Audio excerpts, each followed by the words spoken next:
Assalamualaikum warahmatullahi wabarakatuh.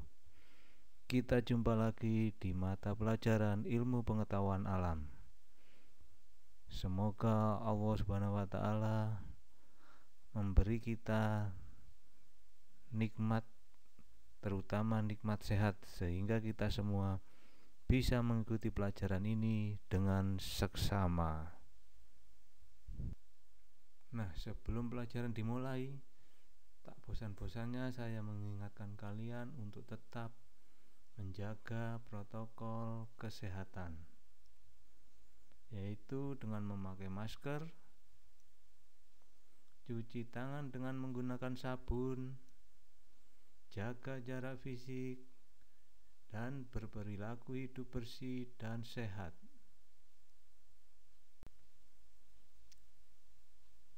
Pada pertemuan kali ini akan kita bahas tentang larutan asam, basa, dan garam. Tujuannya yaitu peserta didik dapat membedakan larutan asam, basa, dan garam.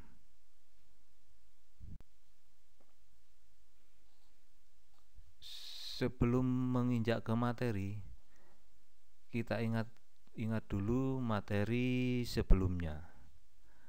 Wujud zat ini dibagi menjadi 3. Yang pertama zat padat, kemudian yang kedua zat cair, dan yang ketiga gas.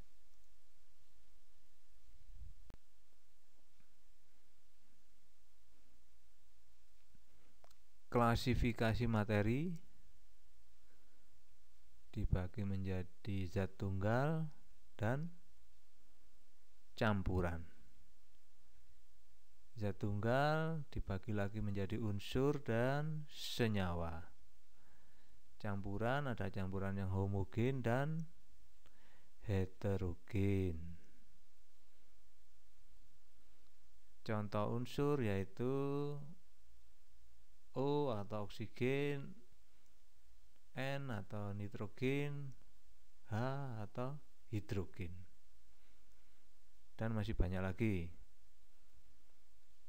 Contoh senyawa: air atau H2O, karbon dioksida atau CO2, garam atau NaCl. Contoh campuran homogen yaitu larutan gula, larutan garam, dan sirup. Contoh campuran heterogen yaitu campuran pasir dengan air.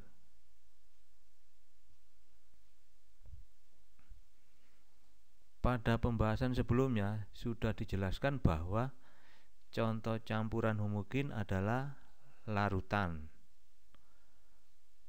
Pada dasarnya, larutan yang dikenal dalam kehidupan kita sehari-hari dapat dikelompokkan menjadi larutan yang bersifat asam, basa, atau garam.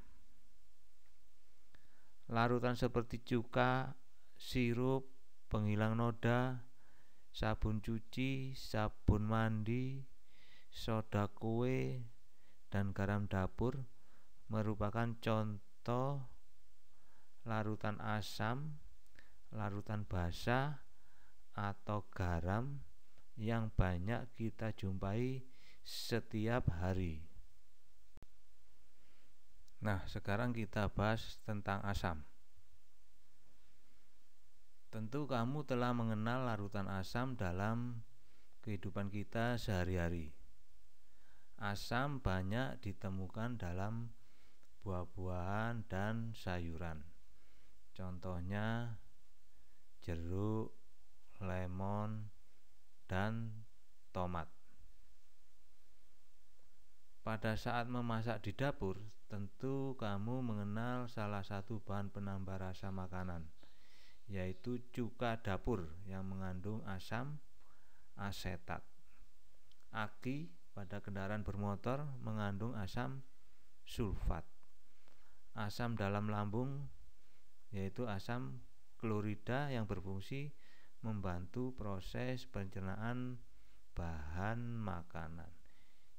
Itulah tadi contoh-contoh dari asam atau larutan asam seperti cuka, aki, dan asam klorida.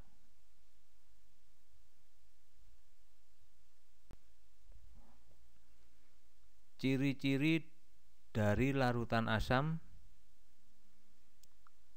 rasanya masam atau kecut,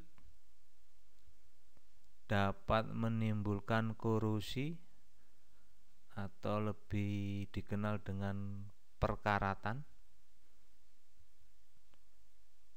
mengubah kertas lakmus biru menjadi merah. Berikut ke basa. Basa merupakan larutan yang banyak dijumpai dalam kehidupan sehari-hari. Contoh benda yang mengandung basa ialah sabun mandi, sabun cuci, sampo, pasta gigi, dan obat emah.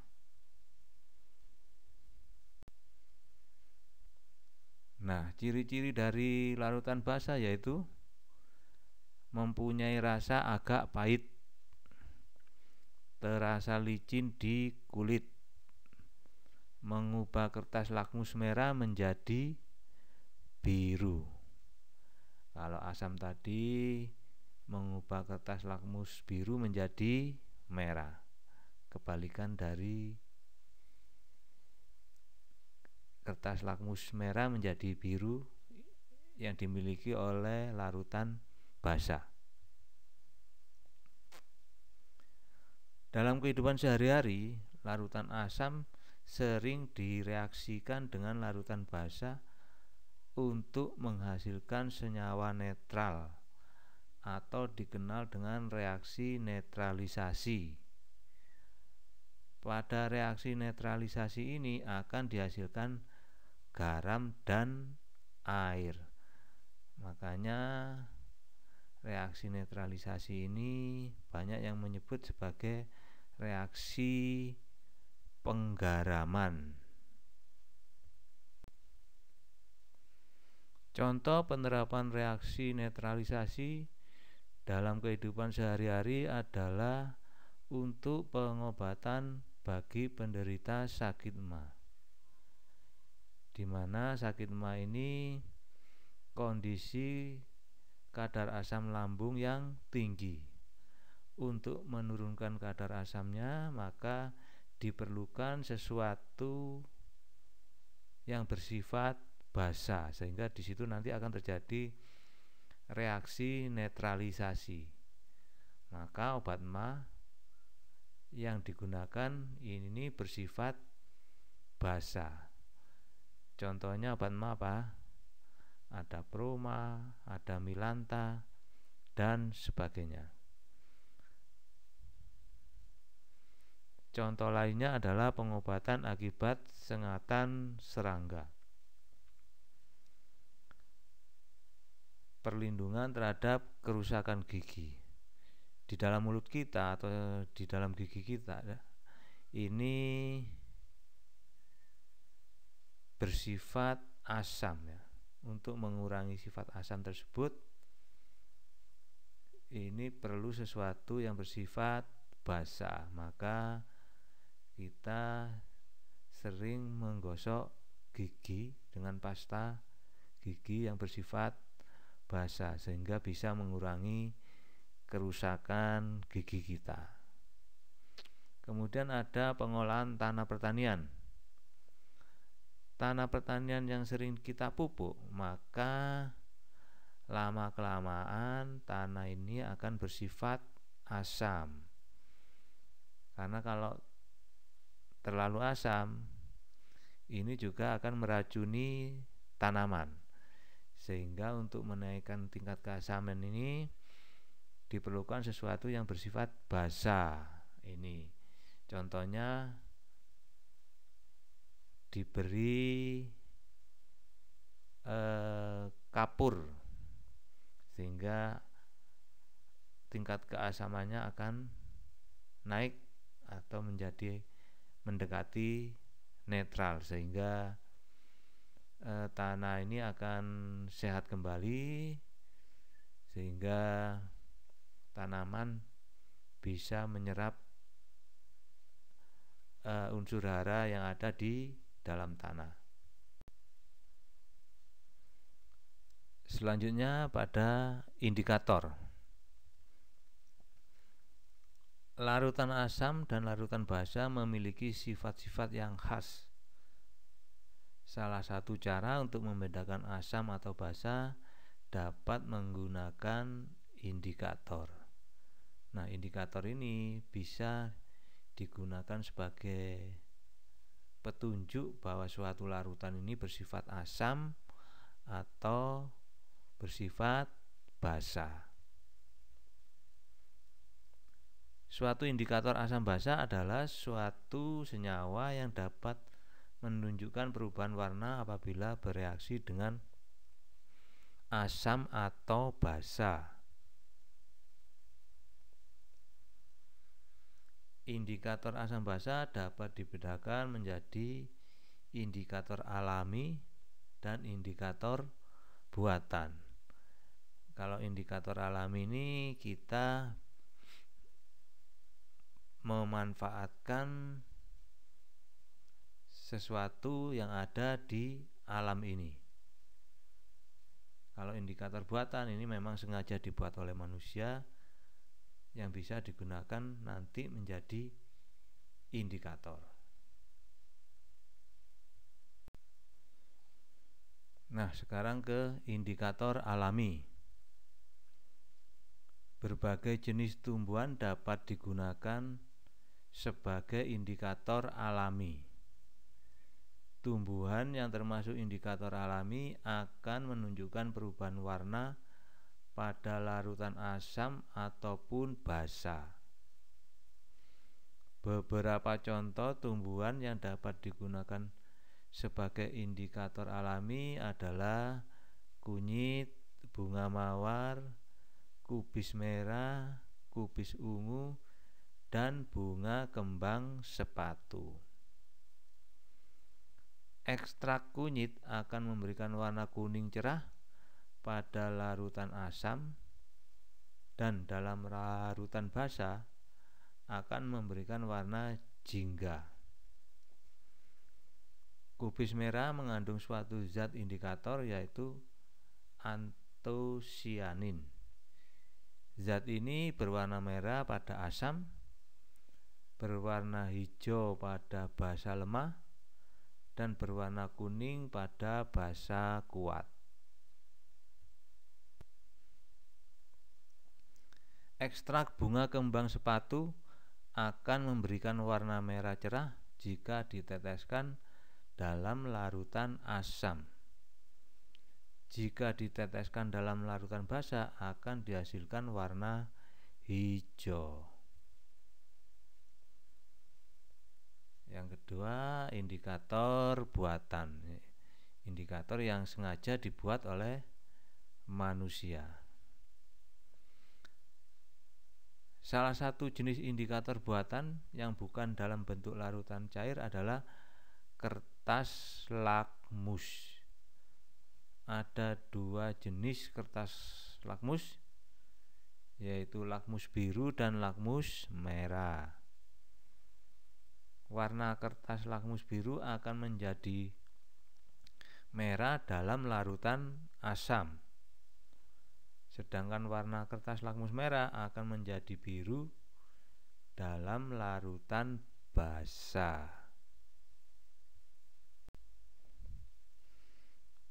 Coba perhatikan perubahan warna kertas lakmus pada gambar di bawah ini.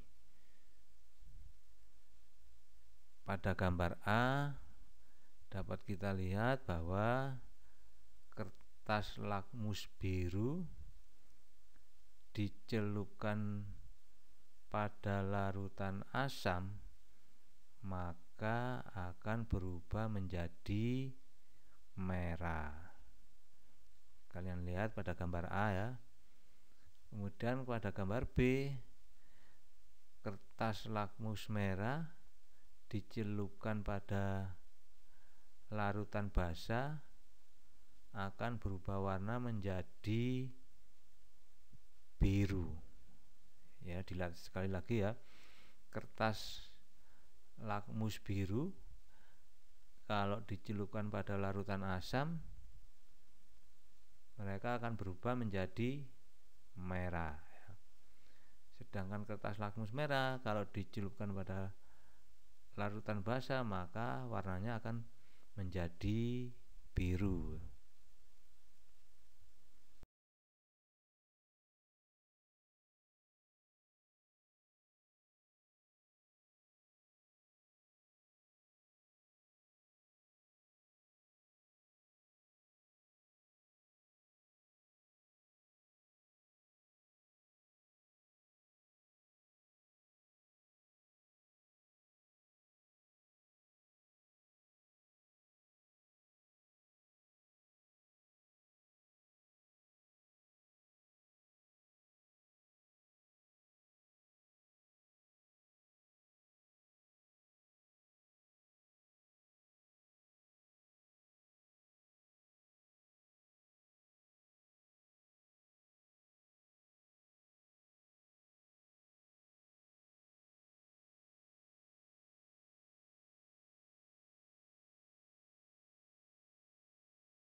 Garam secara luas digunakan dalam kehidupan sehari-hari, antara lain untuk industri pupuk, obat-obatan, pengolahan makanan, dan bahan pengawet. Contoh reaksi asam dan basa yang membentuk berbagai jenis garam adalah HCl, asam klorida, kemudian ditambah basa natrium hidroksida akan menghasilkan garam NaCl ditambah air atau H2O. Asam klorida ditambah natrium hidroksida bereaksi menghasilkan garam NaCl ditambah air. Nah, itu tadi larutan asam, basa, dan garam. Mari kita coba merangkum dari pembahasan tadi. Larutan adalah larutan asam, kemudian ada larutan basa, dan garam. Contohnya asam, yaitu asam cuka, asam sulfat yang ada pada aki, dan jeruk. Contoh dari basa ada sabun, sampo, pasta gigi. Contoh dari garam yaitu garam dapur.